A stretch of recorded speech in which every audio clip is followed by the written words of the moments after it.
বন্ধুরা, অখণ্ড ভারতবর্ষে আপনাদের আবার স্বাগত জানাচ্ছি। আমি সৌমেন চক্রবর্তী। আমাদের আমি এর আগে একটা প্রতিবেদন করেছিলাম। সেটা হচ্ছে যে আমি যেটা বলেছিলাম যে সামরিক শক্তির দিক দিয়ে পাকিস্তান বা বাংলাদেশ এরা আমাদের থেকে অনেক পিছিয়ে। এরা আমাদের সাথে যদি সরাসরি যুদ্ধে আসে, কোনোভাবেই এরা টিকতে পারবে না এবং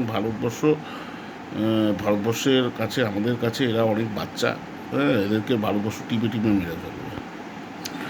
ওই জন্য এরা কি করেছে, এরা আমাদের দেশের ভেতরে, ভারতের ভেতরে অনেক এজেন্ট লাগিয়ে রেখেছে, যারা আমাদের দেশের ভেতরে থেকে আমাদেরকে নানা রকম নাশকতামূলক কাজকর্ম করে, সন্ত্রাসবাদী কাজকর্ম করে আমাদেরকে ব্যতিব্যস্ত রাখতে চাইছে। আমাদের ভারতবাসীদের উপর নানাভাবে আক্রমণ করে বা হিংস্র কার্যকলাপ করে, সন্ত্রাসবাদী কার্যকলাপ করে, বিভিন্ন রকমভাবে আমাদের উপর আক্রমণ বজায় রেখে এরা আমাদেরকে ব্যতিব্যস্ত করে তুলছে।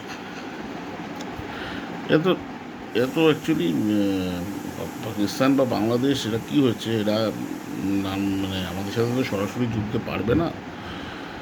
এরা যেন এখন কাপুরুষের মতো এরা সন্ত্রাসবাদীগুলো, বিভিন্ন নাশকতামূলক কার্যকলাপ বা বিভিন্ন জঙ্গি সংগঠনকে এরা প্রশ্রয় দিয়ে আমাদেরকে আর কি ব্যতিব্যস্ত রাখছে। ওই জন্য ভারতবর্ষকে যেমন পাকিস্তানের বিরুদ্ধে লড়াই করতে হবে, বাংলাদেশের বিরুদ্ধে লড়াই করতে হবে। এর পাশাপাশি আমাদের দেশের ভেতরে যে এই যে এদের এজেন্টগুলো বসে রয়েছে, যারা আমাদের দেশেরটা খাচ্ছে আর দেশেরই নিন্দা করছে বা দেশের সাথে বিশ্বাসঘাতকতা করছে, এদেরকেও সবক শেখাতে হবে। আরেকটা কাজ এরা করছে, সেটা হচ্ছে যে নানা রকমভাবে অনুপ্রবেশ ঘটানোর চেষ্টা করছে।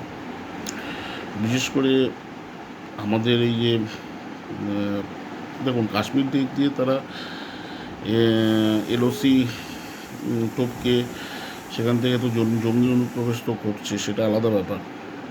আমাদের মানে সবচেয়ে বড় চিন্তার ব্যাপার হচ্ছে ভারত বাংলাদেশ বর্ডার, সেখান দিয়ে কিন্তু প্রচুর পরিমাণে অনুপ্রবেশ ঘটেছে। এবং রিসেন্টলি গুজরাট একটা অভিযান শুরু করেছে, গুজরাট সরকার। তারা কিন্তু একদিনের অভিযানেই প্রায় 1,500-এর মতো অনুপ্রবেশকারীকে তারা আটক করেছে, বাংলাদেশের অনুপ্রবেশকারী। এই বাংলাদেশ অনুপ্রবেশকারীরা কিন্তু এটা একটা বড় মাথা ব্যথার কারণ। এবং কাশ্মীরের থেকেও ভয়ঙ্কর পরিস্থিতি কিন্তু আমাদের পশ্চিমবঙ্গে তৈরি হতে চলেছে। আর সবচেয়ে বড় দুর্ভাগ্যের বিষয় হচ্ছে আমাদের এখানে যে বর্তমান রাজ্য সরকার, তারা কিন্তু এটা নিয়ে উদাসীন। এবং এটাও প্রমাণ পাওয়া গেছে যে এসব অনুপ্রবেশকারীরা ঢুকছে, তাদেরকে মদত দিচ্ছে এখানকার শাসক দলের নেতারা, এবং তাদেরকে আধার কার্ড করিয়ে দেওয়া, প্যান কার্ড করিয়ে দেওয়া, ভোটার কার্ড করিয়ে দেওয়া, এইগুলো কিন্তু তারা করিয়ে দিচ্ছে। আরেকটা জিনিস আপনারা দেখবেন, যখন ভারতবর্ষে সরকার, আমাদের কেন্দ্রীয় সরকার যখন এনআরসি লাগু করতে চাইছিল, তখন কিন্তু এই লুঙ্গি বাহিনী বা এই বাংলাদেশি অনুপ্রবেশকারীর একটা বড় অংশকে কাজে লাগিয়ে দেওয়া হয়েছিল। তারা কিন্তু এইসব এনআরসির বিরুদ্ধে বিভিন্ন ট্রেনে আগুন ধরিয়ে দেওয়া, একটা অরাজকতা তৈরি করা। আরেকটা অদ্ভুত ব্যাপার, রাজ্য সরকার কিন্তু নিষ্ক্রিয় থেকেছে, বারবার নিষ্ক্রিয় থেকেছে।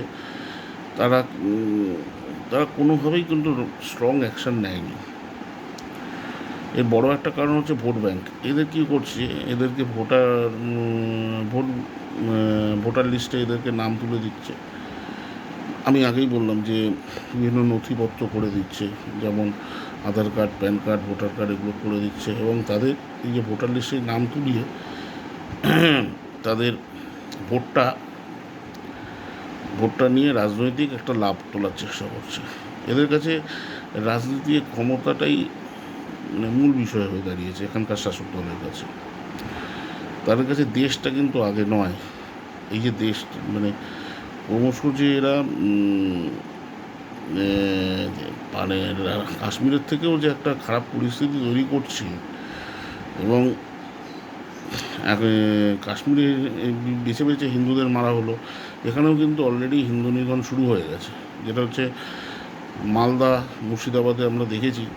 হ্যাঁ, মুর্শিদাবাদে তারা কিন্তু কেউ বিজেপি করতেন না, যে বাবা ছেলে মারা গেছে তারা কিন্তু কমিউনিস্ট পার্টি করতেন। এবং সবচেয়ে অদ্ভুত বিষয় যে বামপন্থী দলগুলো এদেরও যেন একটা এদের প্রতি একটা দুর্বলতা রয়েছে। এবং আরেকটা বিষয়, যাদবপুরে আমরা দেখেছি এদের একটা গ্যাং কাজ করছে, টুকরে টুকরে গ্যাং যেটা বলে। এবং আজাদ কাশ্মীরের নামে দেয়াল লেখান ইয়ে করছে, দেয়াল লিখেছে। কত বড় সাহস এদের! তো ভারত সরকার এইটা নিয়ে আশা করি রাজ্য মানে আমাদের যে কেন্দ্রীয় সরকার এটা নিয়ে স্ট্রং অ্যাকশান নেবে।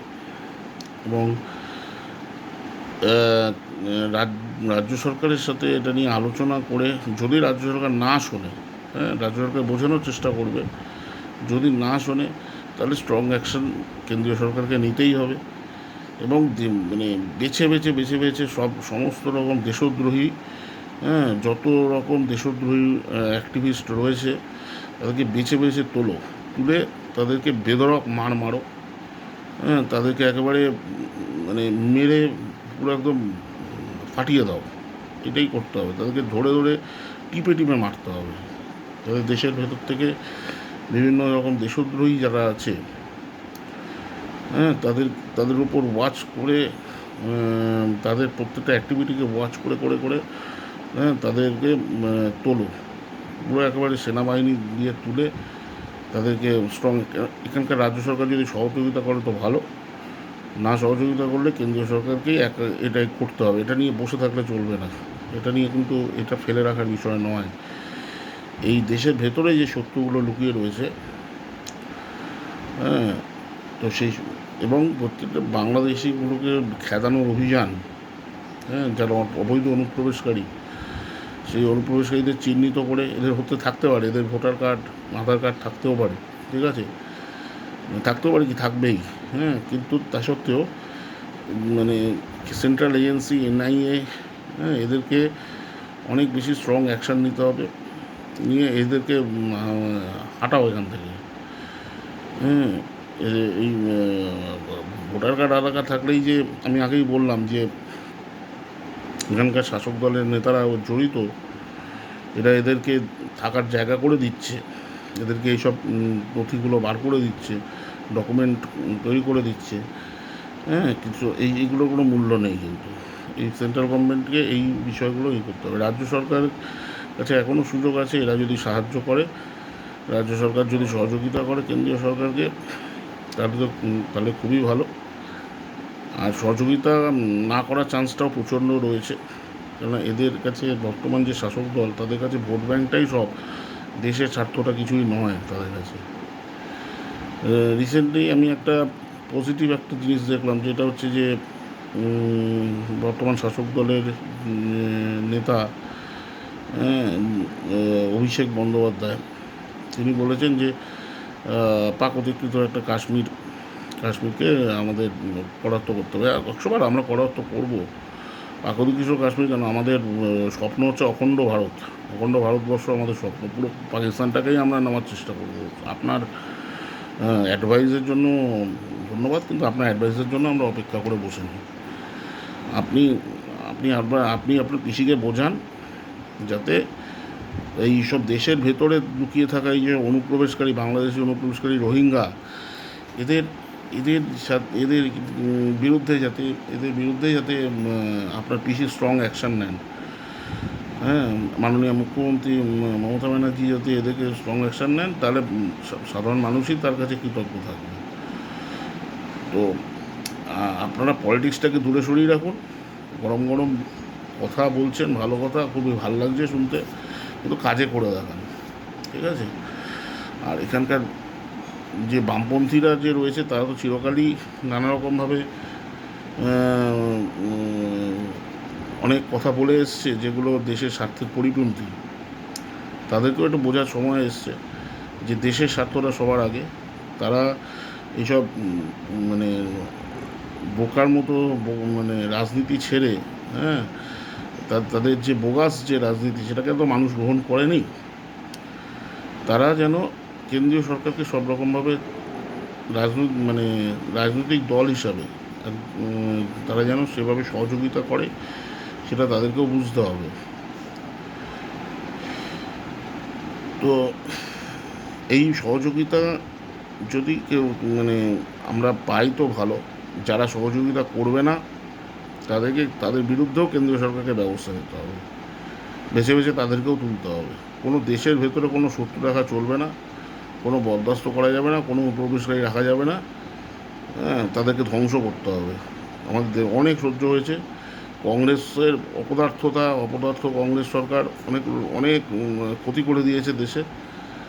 হ্যাঁ, আমরা কোনো কিছু বরদাস্ত আর করবো না। বর্তমানে কেন্দ্রীয় সরকার বা ভারতীয় জনতা পার্টির সরকার অনেক বেশি টাফ, অনেক সিরিয়াস এই ব্যাপারে। তো এর বিরুদ্ধে এই সমস্ত দেশের শত্রুদের বিরুদ্ধে, দেশের ভেতরে থাকা শত্রু, দেশের বাইরে থাকা শত্রু, সমস্ত শত্রুদের বিরুদ্ধে কিন্তু আমাদের সরকার এবং ভারতবাসী, সাধারণ ভারতবাসী আমরাও কিন্তু বদ্ধপরিকর। যে যেখানে পারবো, আমাদের কাছেও যদি কোনো ইনফরমেশান আসে বা কোনো জায়গা থেকে যদি আমরা কোনো খবর কিছু পাই, সোশ্যাল মিডিয়া মারফত হোক বা বন্ধুবান্ধব মারফত হোক, সেখানে আমাদেরকেও রুখে দাঁড়াতে হবে। এটা আমাদের কর্তব্যের মধ্যেই আমি মনে করি। সবাইকে মিলে এই যুদ্ধে আমাদের অবতীর্ণ হতে হবে। জয় হিন্দ, বন্দে মাতরম।